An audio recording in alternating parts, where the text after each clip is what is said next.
आज हम बात करेंगे केजरीवाल के उस सम्मान निधि पर जो सम्मान निधि पुजारियों और ग्रंथियों को देने की बात की है। ये सम्मान निधि अब तक हिंदुस्तान में किसी भी स्टेट में किसी भी सरकार ने किसी को नहीं दी। हाँ, इतना जरूर हुआ था कि केजरीवाल ने 2022 में दिल्ली के इमामों को सम्मान निधि देने की शुरुआत की थी और 2100 इमामों को सम्मान निधि देने की उसने शुरुआत की, 1 साल तक दिया। 1 साल के बाद वो सम्मान निधि बंद कर दी गई। हुआ ये कि वो इमाम 400 इमाम, करीब 400-500 इमाम ना तो इधर के रहे ना उधर के, कमेटी वालों ने उनको मस्जिद से निकाल दिया कि साहब आप वक्फ बोर्ड से तनख्वाह लो जाके, हम आपको तनख्वाह नहीं देंगे। तो मेरा कहना सिर्फ ये है, मेरा मानना ये है कि सम्मान निधि का मतलब ये होता है कि मेरी जेब में अगर पैसा है तो मैं आपको दे रहा हूं, जिस दिन मेरे पास पैसा नहीं होगा तो मैं आपको नहीं दूंगा। आप क्लेम नहीं कर सकते कि साहब आप क्यों नहीं दे रहे हैं। तो वो दिल्ली के 2100 इमाम इन पर क्लेम नहीं कर पा रहे क्योंकि वो सम्मान निधि थी। हम जो दिल्ली वक्फ बोर्ड के परमानेंट अस्थाई इमाम हैं, 240 इमाम, हम इसलिए क्लेम करते हैं क्योंकि हमें तनख्वाह दिल्ली वक्फ बोर्ड देता है और दिल्ली वक्फ बोर्ड के पास चूंकि रेवेन्यू के लिए जमीन जायदाद है, दुकानें, मार्केट है, इसलिए उस रेवेन्यू से हमें सैलरी मिलती है। ये अलग बात है कि ये दिल्ली वक्फ बोर्ड भी सरकार के अंडर में आता है, इसलिए हम सरकार के मुखिया के पास गए थे।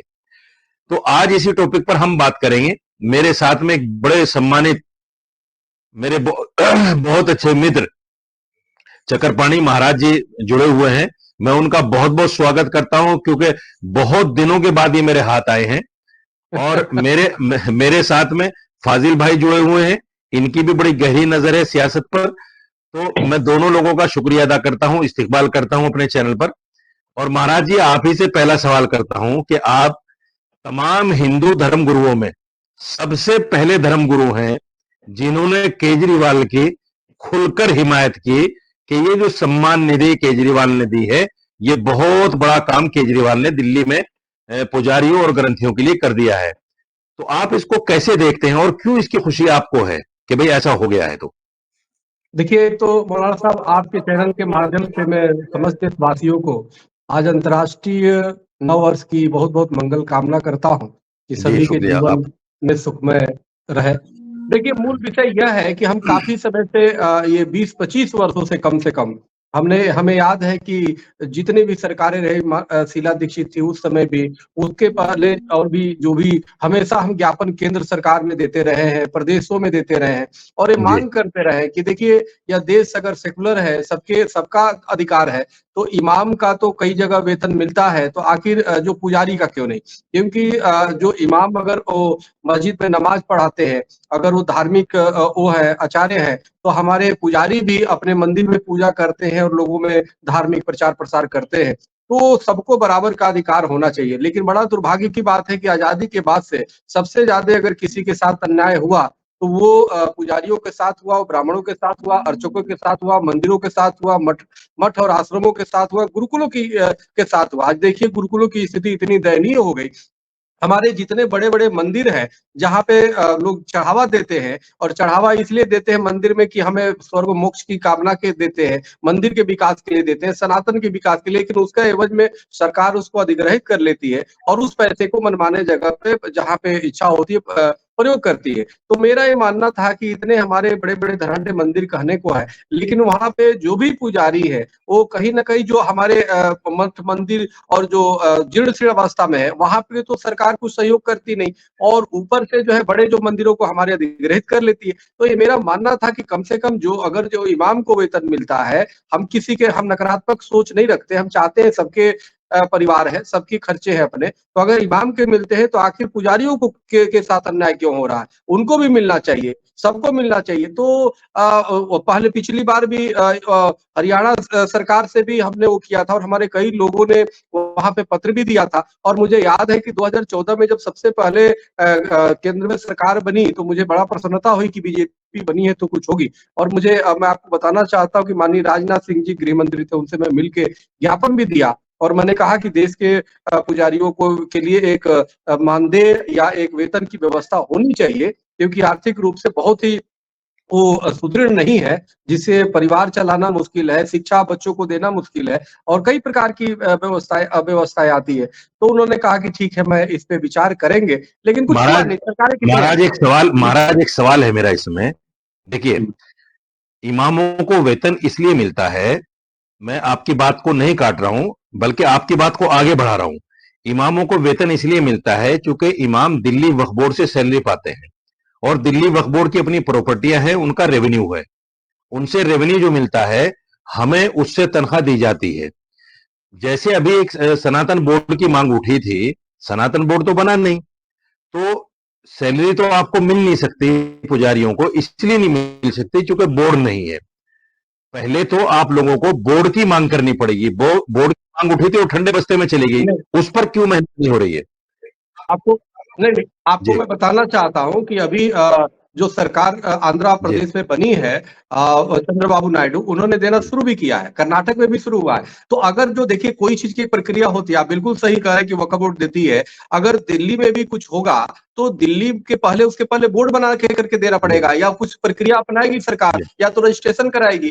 तो ये तो है ही, उसकी प्रक्रिया तो होती है, लेकिन वक्फ बोर्ड में पैसे सरकार भी अनुदान देती है। वेतन देने के लिए या और भी चीजों को चलाने के लिए सरकार हमेशा से अनुदानें करती है। जैसे पिछली बार महाराष्ट्र में सरकार ने किया और यहाँ भी केजरीवाल सरकार ने भी कई बार किया, वक्फ बोर्ड को सहयोग किया, जिसकी वजह से वेतन वोतन सब मिलता है। तो ये तो प्रक्रिया है और सिर्फ वक्फ बोर्ड अगर देता तो आप भी जो विरोध कर रहे हैं यहाँ पे दिल्ली में इमाम, तो वक्फ बोर्ड के खिलाफ विद्रोह करते हैं, वक्फ बोर्ड के खिलाफ आंदोलन करते हैं, केजरीवाल के खिलाफ करने का क्या मतलब बनता है? तो नहीं, इससे मतलब ये ये है कि जी, जी, सरकार अनुदान जब तक देती है वो वेतन देते हैं, अनुदान जी, जब जी। देना बंद कर देती है तो कहीं न कहीं उस पे आर्थिक किल्लत आ जाती है, वो नहीं दे पाते नहीं, हैं। तो मैं आपको आपकी जानकारी के लिए बता दूं, केजरीवाल के यहाँ सिर्फ इसलिए हमने प्रोटेस्ट किया है क्योंकि केजरीवाल सरकार का मुखिया है और हम बिल्कुल, आतिशी जी से भी मिले थे क्योंकि उन्होंने हमारी मांग को ध्यान से सुना नहीं। हमारा ये वेतन रुका हुआ है उनके अफसरों की वजह से। बहरहाल मैं आऊंगा आपके पास। फाजिल भाई ये बताइए, अब जैसे दिल्ली सरकार जो हमें वेतन दे रही है, जो भी स्टेट बोर्ड है, उनका जैसे मैंने बताया कि उनकी अपनी प्रॉपर्टीज है, यकीनी तौर पर। तो क्या आपको नहीं लगता कि दिल्ली सरकार को, जब दिल्ली सरकार हमारी जो रेवेन्यू है वक्फ बोर्ड का, उसका 30% सरकार भी लेती है। अगर 100 रुपया कहीं से रेवेन्यू होता है तो 30 पैसे जो है सरकार भी लेती है, 30 रुपए। तो सरकार तो हमसे लेती है, हमें देती नहीं है। तो फिर ये जो पुजारियों और ग्रंथियों के लिए इन्होंने ऐलान किया है, इसका आखिर समाधान ये देंगे कहां से? इसकी क्या शक्ल बनाएंगे? क्या रूपरेखा आपकी नजर में है इसकी? आपकी आवाज नहीं आ रही है फाजिल भाई, आवाज बंद हो गई। अब आ रही जी, है। जी, अब आ रही है। सरकार सरकार के पास चुनी हुई जो सरकार होती है उसके पास असीमित पावर होता है। जी, जब वो करना चाहती है तो कर जी, देती है। जी, अलग से मंत्रालय बना सकती है, जी, संस्कृति मंत्रालय को दे सकती है, वित्त मंत्री के हाथ में दे सकती है, जी, या कोई कमेटी बना करके उसको रख रखाव कर सकती है। दुनिया भर के पावर्स है इनके पास। जी, जब ये करना चाहे तो सब कुछ कर सकते हैं, नहीं करना चाहे तो 10 बहाने। जी, तो सरकार ये बहुत अच्छा है, मैं तो इसको बहुत बधाई दे रहा हूँ केजरीवाल को कि जी, इन्होंने कम से कम चक्रपाणी जी की इतनी बड़ी लंबी कोशिश के बाद आज कम से कम एक देश में एक सरकार है जिसने इनकी कोशिश को परवान चढ़ा दिया। लेकिन आज देखिए, अब सबसे ज्यादा दिक्कत किसको हो रही है? हुँ, बीजेपी को हो रही है। हुँ, बीजेपी कह रही है कि पैसा कहां से लाओगे? हुँ, बीजेपी कह रही है कि कानून कौन बनाओगे? हुँ, बीजेपी कह रही है कि तुमने बिना बिल बनाए, हुँ, बिना बिल लाए हुँ, घोषणा कैसे कर दी? हुँ, ये सारी बातें हैं भाई। देखिए ठीक है, सरकार कुछ भी कर सकती है। वो नई हुँ, दिल्ली रेलवे स्टेशन को बेच देगी, हुँ, उसके पास पावर्स है। हुँ, लाल किला को बेच देगी। हुँ, लेकिन उस काम के लिए उसको बिल लाना पड़ेगा पार्लियामेंट में या स्टेट गवर्नमेंट में, जो भी सरकार हुँ, अपना जो कहा तय करना। जी, जी, बिल 2/3 मेजोरिटी के साथ पास होना चाहिए और वो एलजी से दस्तखत होना चाहिए। जी, अब आप देख लीजिएगा यहाँ भी मामला एलजी का फंसेगा। हुँ, बीजेपी के लिए दांव उल्टा पड़ रहा है। हुँ, बीजेपी कह रही है कि पैसा कहां से लाओगे? बीजेपी कह रही है कि बिल कैसे लाओगे? तुमने बिना बिल पास कराए घोषणा कैसे कर दी? हुँ। समझिए बात को। नहीं, बिना बिल फाजिल विधानसभा में पास भाई, किए हुए फाजिल भाई, आपने घोषणा माफ कैसे कीजिए। कर दी? माफ कीजिए, मैं आपकी बात काट रहा हूं। देखिए, बिल लाने में तो सरकार को टाइम नहीं लगता। अभी आचार संहिता लगी नहीं है। कल विधानसभा का सत्र बुलाकर कल बिल ला सकते हैं। बिल लाने में तो कोई दिक्कत नहीं सरकार को। अगर सरकार मुखलिस है किसी काम को करने में, उनकी नीयत सही है, तो कल बिल ले आए। विधानसभा ये का सत्र बात बुला लें। देखिए, ये बात मौलाना साहब, अपोजिशन में बीजेपी है ना, बीजेपी भी प्राइवेट बिल ला सकती है कि तुम नहीं ला रहे तो हम ला देते हैं, आप इसको पास करो क्योंकि आप तो वादा कर रहे हो। एक सदस्य जो है विधानसभा का, एक सदस्य भी प्राइवेट बिल ला सकता है। अब तो बीजेपी को बाहर बात करने से अच्छा है कि तुरंत कल जो है स्पेशल सत्र बुलाए और कहे कि साहब आप सत्र बुलाइए और इस बिल को हम इंट्रोड्यूस कर रहे हैं, आप नहीं ला रहे तो हम ला रहे हैं और आप पास कीजिए इसको। बिल्कुल बिल्कुल, ये हमारा लोकतंत्र है, हमारी कोई चक्रपाणी से जाति दुश्मनी नहीं है कि ये भी तलवार खींच ले हम भी तलवार खींच ले। बिल्कुल हम लोग मिल बैठ के इस देश को कैसे चलाना है, जी जी, कोई हमारी दुश्मनी नहीं है, सभी लोग हम एक है। अपोजिशन और पोजीशन यानी सरकार और विपक्ष, ये दोनों विपक्ष नहीं है, इस लोकतंत्र के एक है, मतलब एक हिस्सा है। जितना अधिकार और जितना अधिकार मतलब सरकार को है उतना ही अधिकार विपक्ष को भी है। और जो हमारे प्रधानमंत्री होते हैं या मुख्यमंत्री होते हैं, हाउस ऑफ लीडर होते हैं, बात समझिए, वो सरकार के आदमी नहीं है, वो हाउस ऑफ लीडर है, पूरी विधानसभा और पूरी लोकसभा के वो नेता है।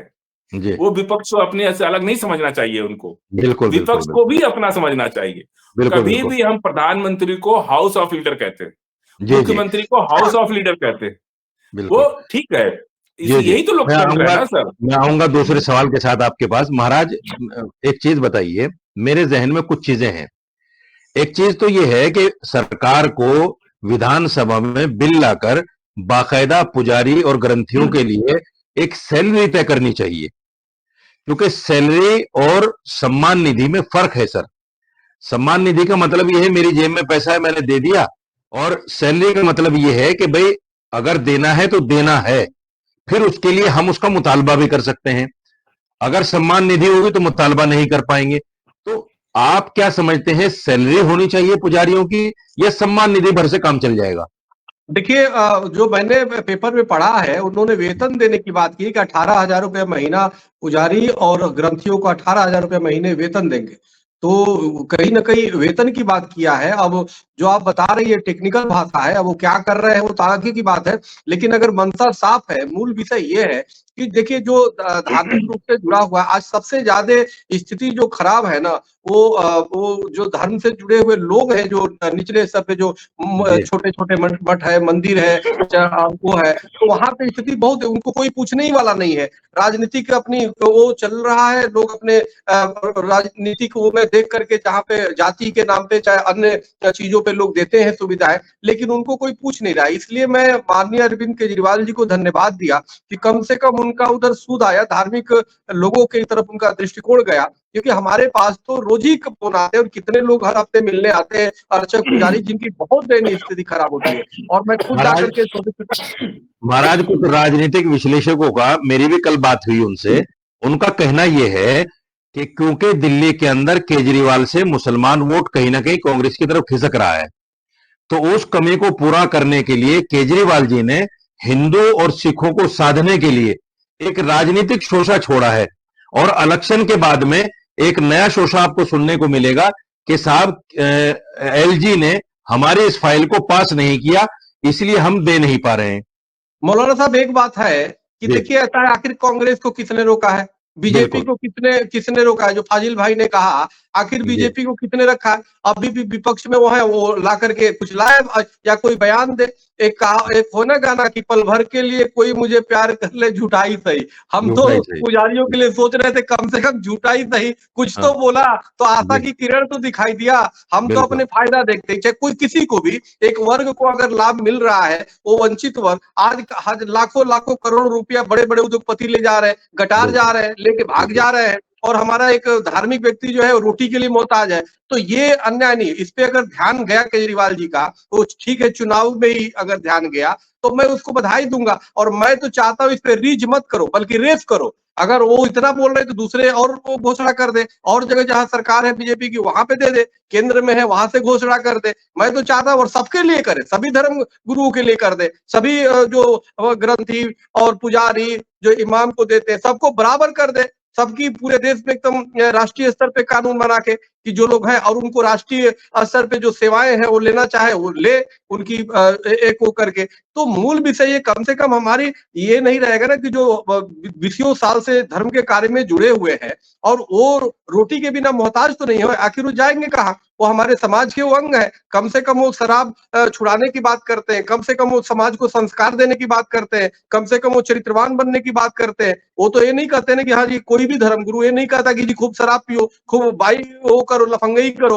वो तो समाज को अपने समाज को तो बांधता है ना, तो सही रास्ते पे ले जाने का काम करता है। तो वो एक भी बहुत बड़ा समाज सेवक है। तो इसलिए उसको जो है सबका एक राष्ट्रीय स्तर पे एक वो करके सबको बराबर कर देना चाहिए और इसके राष्ट्रीय स्तर पे इसका एक कानून बनना चाहिए, क्योंकि एक बहुत बड़ा वर्ग है जो सभी इसका जो है समाज को ये कंट्रोल करने का काम कर रहा है। अगर देखा जाए तो बहुत बड़ी ये शक्ति है, चाहे वो इमाम को ले लीजिए, पुजारी को ले लीजिए, मठमंत को ले लीजिए, चाहे ग्रंथी को ले लीजिए, बहुत बड़ा एक वर्ग है। तो इसलिए हमें लगता है कि इनका भी परिवार है, इनके भी अपने एक छोटी छोटी आवश्यकताएं हैं, तो उसकी पूर्ति होनी चाहिए। तो 18,000 उसमें डूबते को तिनके का सहारा है। तो हमें लगता है कि इसका राष्ट्रीय स्तर पे विचार होना चाहिए और इसको मिलना चाहिए। बिल्कुल। एक बात बहुत अच्छी महाराज ने कही कि खींच नहीं रीस करो, यानी जैसे केजरीवाल ने ऐलान किया है, हर पार्टी को उसका ऐलान करना चाहिए। कल मैं कई चैनलों पर इस डिबेट में रहा, जब बीजेपी के आदमी से ये सवाल की बीजेपी के प्रवक्ता से ये सवाल किया गया कि भाई 22 राज्यों में आपकी सरकार है, यानी बीजेपी की सरकार है, तो आप लोग किसी राज्य में क्यों नहीं कर देते ऐसा? उनके पास कोई जवाब नहीं था। और आम आदमी पार्टी का प्रवक्ता यही सवाल करता था हर प्रवक्ता से कि चलो हमने दिल्ली में किया, आप एक राज्य में तो करके दिखाओ। फाजिल भाई, कैसा, क्या बीजेपी को इस पर एक्शन लेना नहीं लेना? इसमें एक चीज मैं जोड़ना चाहता हूँ। कई बार क्या होता है, कुछ संगठन ऐसे हैं कि इमाम के वेतन का विरोध करते हैं।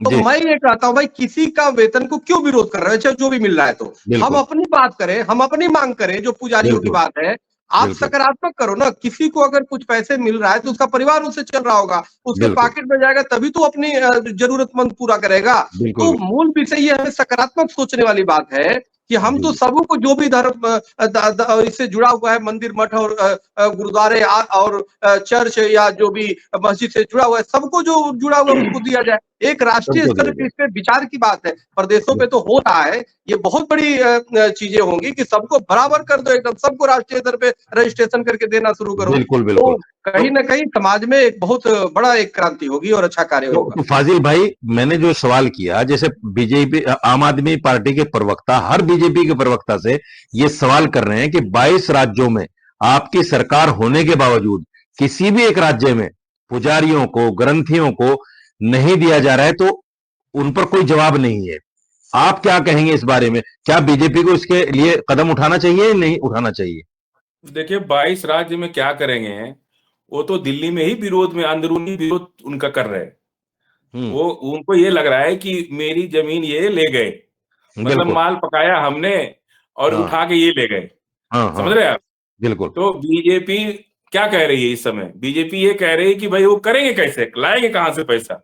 अरे भाई, आप केंद्र सरकार हो, आप बड़े भाई हो, दे देना पैसे राज्य सरकार को। ये तो बढ़ चढ़ के सबको।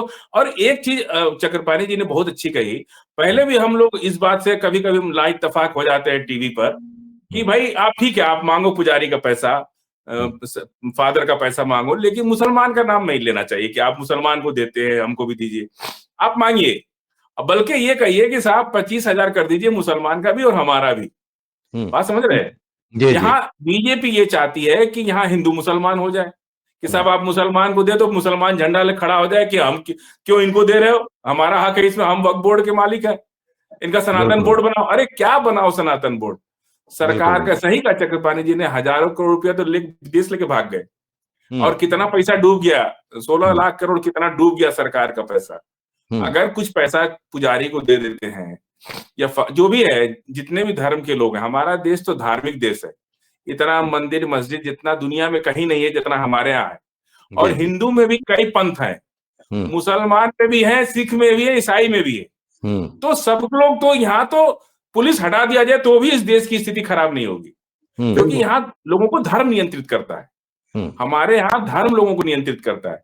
नहीं नहीं, ये काम हम नहीं करेंगे पाप लगेगा, ये काम हम नहीं करेंगे गुनाह पड़ेगी। बात समझ रहे? बिल्कुल हिंदू बिल्कुल। कहता है कि अगर सारी एजेंसियां देश से खत्म कर दी जाए तो भी ये देश अच्छे से चलेगा, क्योंकि इसे भगवान और अल्लाह चलाते हैं, इसे गॉड चलाते हैं, इसे नानक साहब चलाते हैं। इसलिए ये देश धर्म का देश है। यहाँ पे लोग इस सरकार से और कानून से नहीं डरते हैं, अपने इष्ट से डरते हैं कि भाई हमारा अल्लाह नाराज हो जाएगा, हमारा भगवान नाराज हो जाएगा। ये तो भारत में अगर ये बात बीजेपी, अगर आम आदमी पार्टी ने, केजरीवाल ने ये चौका मार दिया तो बीजेपी इसको रोकने में लगी है कि कहीं बाउंड्री पार हो गया तो ये समझ ली चौका पूरा हो गया। लेकिन कह नहीं पा रही है। बिल्कुल कहे तो क्या कहे? बिल्कुल। हम कह रहे हैं कि ये बात कह रहे हैं कि पैसा कहां से, बिना बिल लाए आपने ये कैसे घोषणा कर दी? आपको पहले बिल लाना था, पहले इसको पास करवाना था, अभी तो अधिसूचना जारी हुई नहीं।